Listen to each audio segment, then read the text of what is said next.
Here we go again. Another day, another rich, gas-guzzling celebrity backing Just Stop Oil. Following Saint Gary Lineker showing sympathy for the cause, even though he presented Qatar World Cup matches in vast air-conditioned stadia in the desert, Formula One star Lewis Hamilton, famous for driving fossil fuel-powered cars around a racetrack when he's not luxuriating in his private jet, has backed these deluded eco-nut jobs who are normally middle-class numpties on a permanent gap year. Now, to be fair, Hamilton has urged the protesters to be peaceful and has advised against anyone storming the track at the F1 tomorrow. But his words of support for this deranged campaign, which chooses disruption over democratic discourse and which risks lives in the cases of motorway blockades, is a sick joke from a man with a carbon footprint the size of Texas. But this is how the elite operate. One rule for them, another for us, the great unwashed, the pathetic serfs who can ride a bicycle to work, give up foreign holidays, live in 15-minute cities and shiver in our unheated homes. Meanwhile, the likes of Lewis Hamilton, Gary Lineker and Just Stop Oil sympathiser Holly Willoughby, who hopped on a helicopter to get to Glastonbury no less, well, they can rattle around their mansions, can't they? Doubtless air-conditioned, as we pay the price for their expensive luxury beliefs. Meanwhile, millionaire entrepreneur Mary Portas has been ranting about tax breaks for energy companies.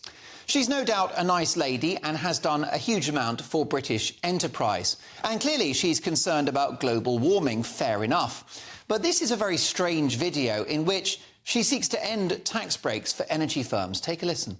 I'm outside the Treasury. Of course, Mr Hunt didn't show. I've called for him on this. He still didn't come out. But you know what? This has been a brilliant day. Thanks for your support, everyone. Keep it coming. We've parked the bus outside so he can see this wonderful big message.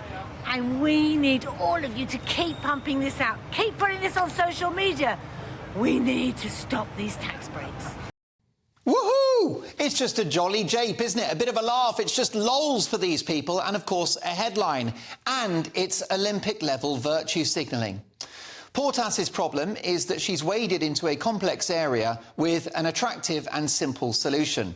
Beware the snake oil of the easy answer. After all, the oil and gas companies are currently paying around £11 billion a year in tax, and any incentives we give them is for the investment we want them to make in green renewables, of which I'm sure Portas is a fan.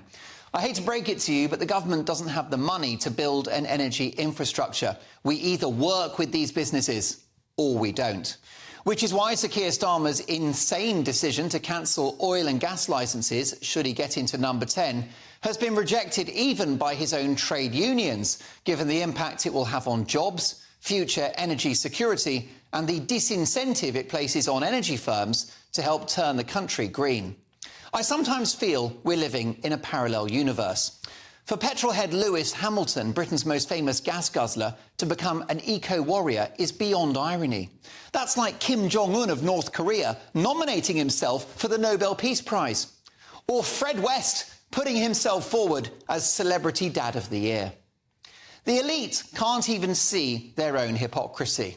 Lewis Hamilton backing Just Stop Oil shows that these woke celebrities know no shame.